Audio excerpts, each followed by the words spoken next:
Tonight we'll take you to a surreal Italian restaurant to discover and experience some extraordinary sensations. We'll meet up with an experienced deputy nose and bring you some of the most mythical fragrances. We'll also have a valuable conversation with one of the most distinctive architect interior designers in Hong Kong. Welcome to Dolce Vita. It's been said that people think eccentricity in great things is genius, but in small things it's crazy. It's a fine line between the two. Some of the most notable innovators of our time have had their sanity questioned. And the surreal artwork of Salvador Dali is a big influence behind the striking plays.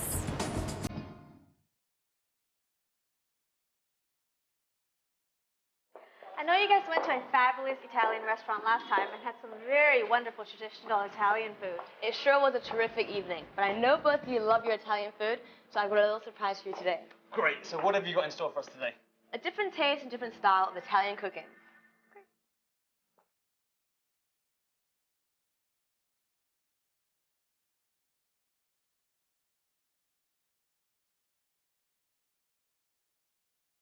You guys tell me what you guys like about Italian food so I can pick something out for us. I think the best part of Italian cuisine is the flexibility in making so many different dishes with the same ingredient. I never thought about it like that, but you're quite right. For example, tomato and pepperoni are used for just about everything. Pasta, pizza, calzone. That's an interesting thought. Now I know what to order for you guys. I've had tomato soup all my life, but this tomato water is the first time for me. And I was surprised by the complexity of its preparation process. According to the chef, the tomato water is best with the langoustine foam, which is made in a high-pressured container.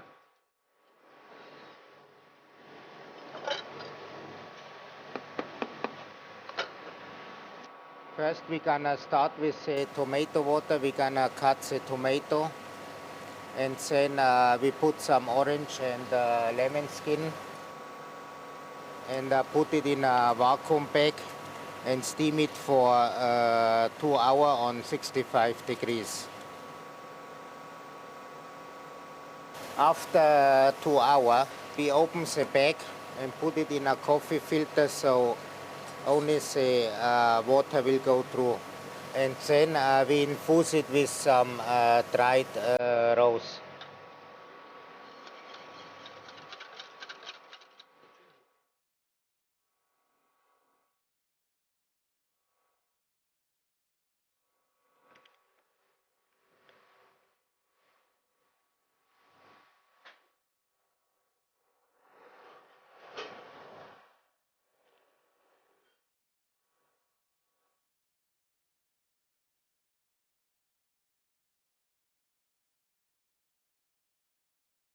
Wow, it's like foam. It just melts in my mouth.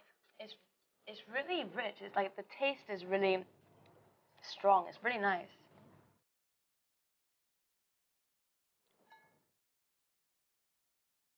I think it's really refreshing how the really rich scampi flavour and the really rich tomato soup go together.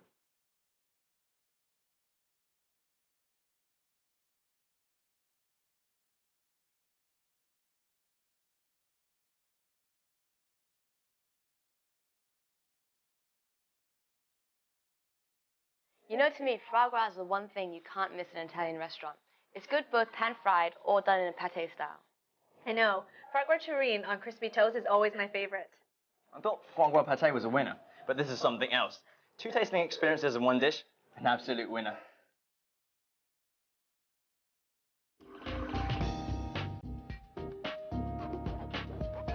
Although spaghetti is very common in Italian meals, I find it very difficult to make a very fine spaghetti dish myself. Well, this spaghetti will definitely cheer you up. What's so special about this is that it has little bits of bataglia inside, and it's integrated inside the spaghetti in the sauce, and you can definitely taste the difference. Like tuna roe, I know bataglia is served in thin slices with sticks of celery drizzled in good olive oil, and it goes perfectly with spaghetti. The food here was great, and I love the innovation by marrying new ideas with traditional cuisine. That's exactly what I like about this restaurant too. It's not only the food that's great, it's the interior design. It's not as traditional as one would expect. It's very unique. No wonder the paintings, the furnitures, and all the arrangements are so unique. Doesn't it feel so surreal here? Another feature of this restaurant is their 4 distinct zones. The main dining area, the bar, the study, and the greenhouse area. Each of them is furnished with different styles of chairs and tables, creating a unique ambiance for diners of different moods.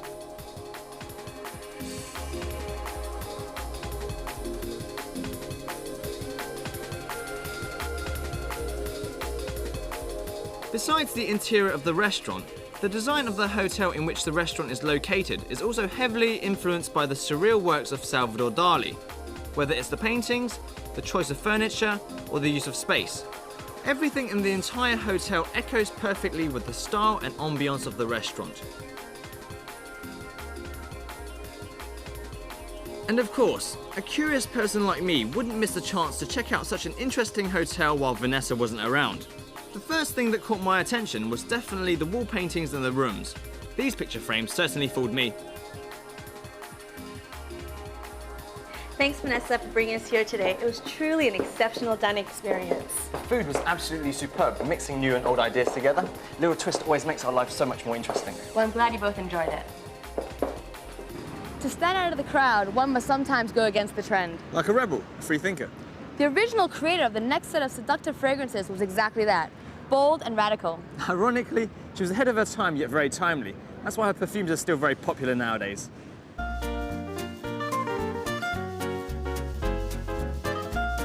Hello, Christopher. Hello, L'Oreal. Thank you for being with me here today. I'm so excited about all these wonderful perfumes.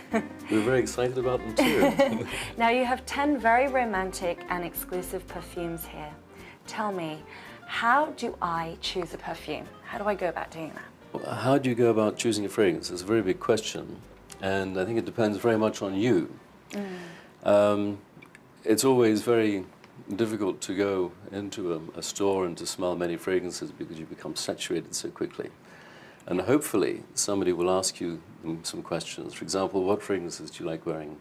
And it's interesting to know if you like more floral fragrances, or if you like fresher fragrances, more citrusy, or maybe more woody fragrances. I don't know. What do you like? I like sexy fragrances. Sexy fragrances. Well, you're very lucky. We have a few of those here. Great. And in fact, I'd like to start maybe with the probably the sexiest of them all, which is the Coromandel. It's a fragrance made with benzoin, which is a gum from China, in fact, with incense from the Arabian countries, and with patchouli leaves from Indonesia. Very much a very Eastern, Oriental fragrance. Yes. Lovely. Yeah. So that's probably one of the sexiest ones. Now, in a perfume, we're always talking essentially about the top, middle, and bottom notes. So what are these? Okay. It's more obvious in some fragrances than others. And in the case of the Coromandel, which is a very sensual Oriental fragrance, there's very little top note.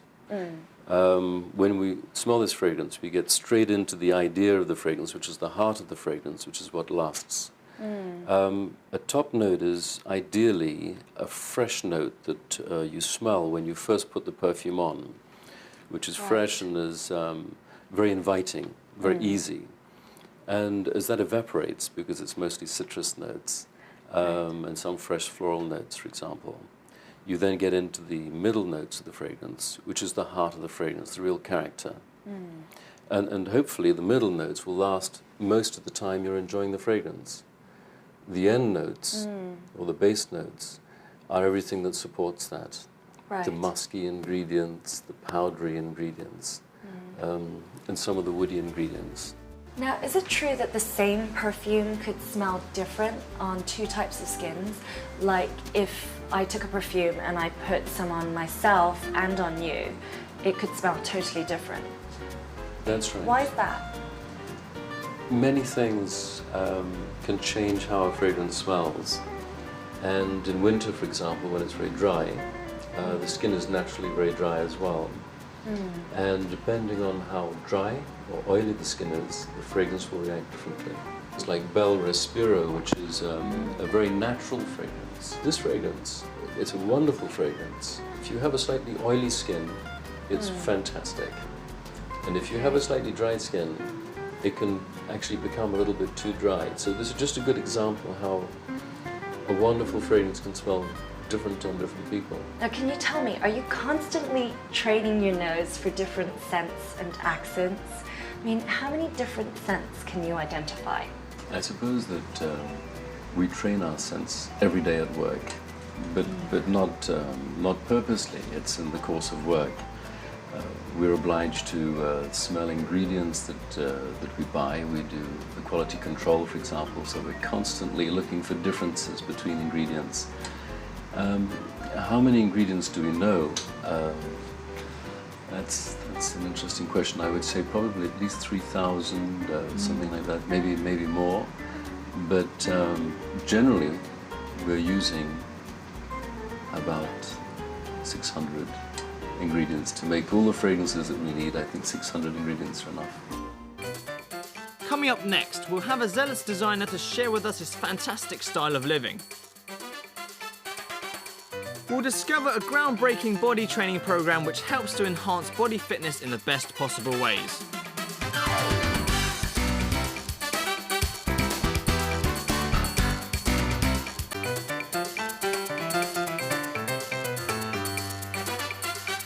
The more creative a person, the more they tend to march to the beat of their own drum. Quite true. Now, would you let someone like that let loose on your home? For sure. This is one intelligent interior designer who sets places apart.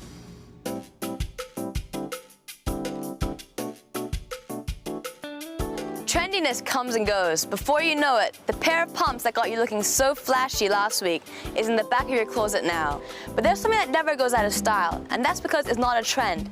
It's a perfect balance between art and functionality. Welcome in. Thank you so much. Wow.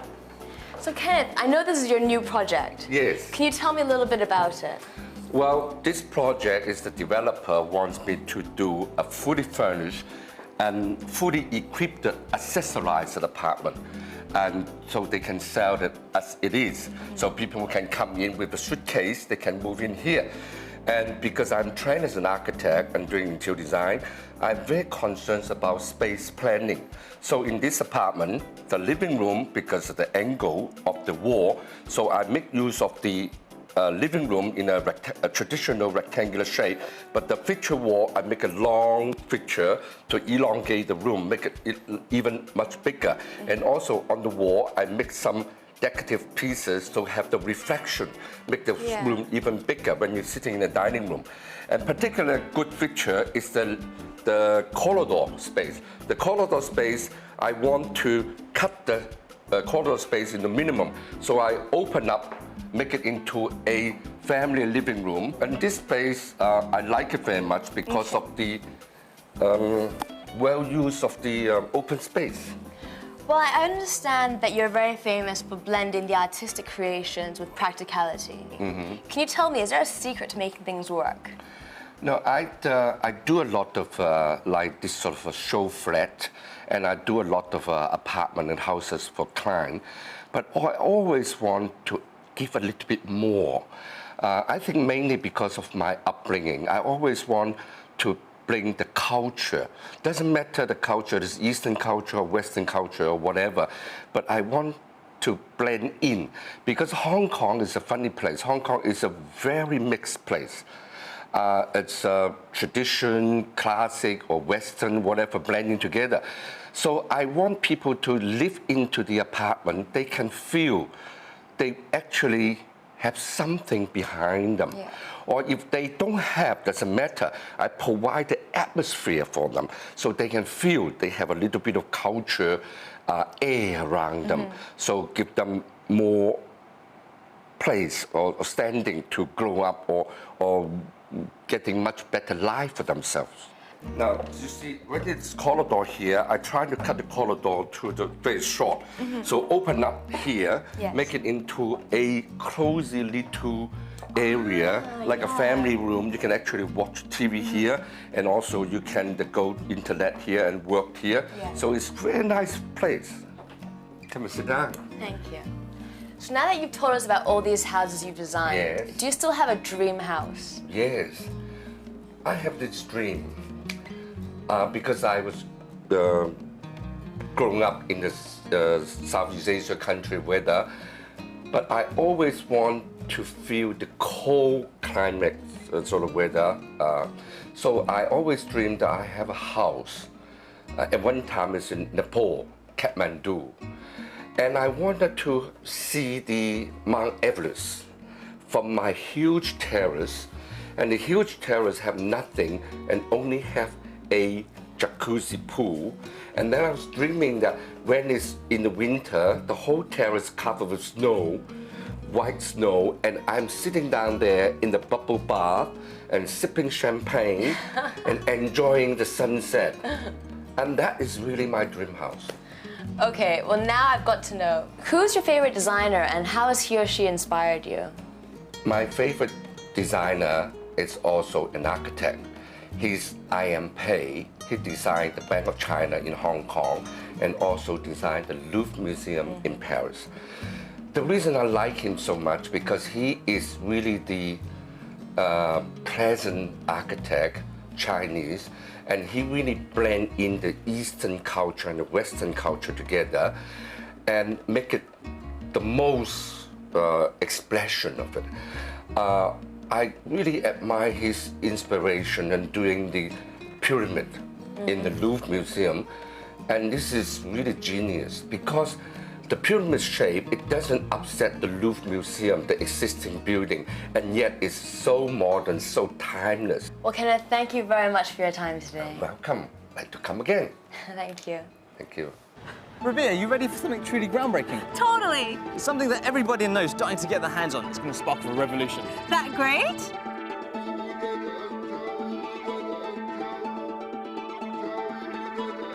Rabia, did you know that astronauts have to be super fit? I heard of that. It's something to do with the lack of gravity in space, right? Yep. Without gravity, bones and muscles tend to waste away very quickly. However, Russian cosmonauts have been able to manage a staggering 420 days in space, compared to only 120 by American astronauts. Why is that?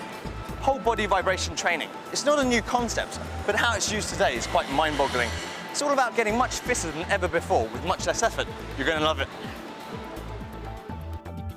The use of physical vibration as a healing method is an ancient practice. In its modern form, it's used regularly by the likes of Manchester United and Madonna. It was in 1999 that the Dutch Olympic team trainer Guus van der Meer first recognised its benefits in healthy populations. So today, even us mere mortals can experience the extraordinarily fast results of biomechanical stimulation. Benefits include significant increase of muscle strength and bone density, reduction of cellulite, improvement of metabolism, and prevention of injuries. It's also valuable for aiding certain disabilities. So there's no doubt in its benefits. In a bikini-fit body with less than a third of the effort, tell me how? Well, this special vibrating platform vibrates 30 to 50 times a second, which causes a natural reflex in the muscle to contract at the same speed, which accelerates muscle training because the amount of muscle fibers used are much more than in regular training. So how much do we use in regular training? Around 40%, but here we'll be using 95 to 97% of muscle fibers. Wow, that's a huge difference. A 30-minute training session is equivalent to an hour and a half of regular training. It's all about the intensity, not the length of time. Wow, I want to take one of these home. I'm afraid you can't do this at home yet. Because it's such powerful technology, you have to stick to a program with a certified trainer. Well, although there is a home version of the machine, what we do recommend is that you come along to the studio and actually learn how to use the machine properly and effectively by going through one of the prescribed programs. These vibrations penetrate into the deepest layers of muscles by using cyclical vibrations that are very strong yet subtle, and are virtually invisible to the naked eye. But just a word of warning though, be careful of vibration machines that shake noticeably the whole body, because they're harmful to the joints. While the machine is vibrating, each training position is held only for a matter of minutes. But believe me, it's much harder than it looks. Even half a minute can feel like an eternity. Biomechanical stimulation is able to speed up progress, because instead of having to increase our weight load, it increases the intensity of our workout, by involving more than twice as many muscle fibers when compared to a regular gym workout. This avoids all those unnecessary strain injuries and reduces our exercise time by more than half. Just 30 minutes of these sessions 3 times a week is enough to achieve spectacular results. And what's more amazing is that even though it involves cardiovascular training, you don't get as sweaty as you do in the gym. So you can save the time in the shower to make more use of your lunch hour. Great results and no sweat? I told you it's revolutionary. When training, remember to prepare your body by drinking enough water before the session. The usual sequence of a session is warm-up followed by strength training, then a massage to relax your muscles, and finally a stretch. Drinking water after a session should also be built into your regular routine.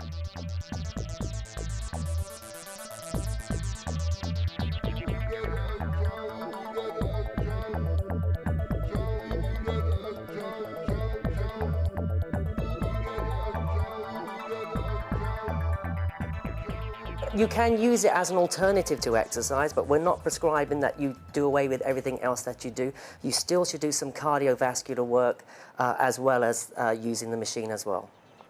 Wow, I've been blown away. It's almost too good to be true. I knew you'd love it. Well, as a reward, let me treat you to some donuts. Finally, an antidote for donuts. That's all we've got time for tonight. Hope you've enjoyed watching. For more information about tonight's episode, check out our website. And next week, we'll bring you more information on where to shop, where to eat, and how to live the Dolce Vita in Hong Kong. See you next week. Bye.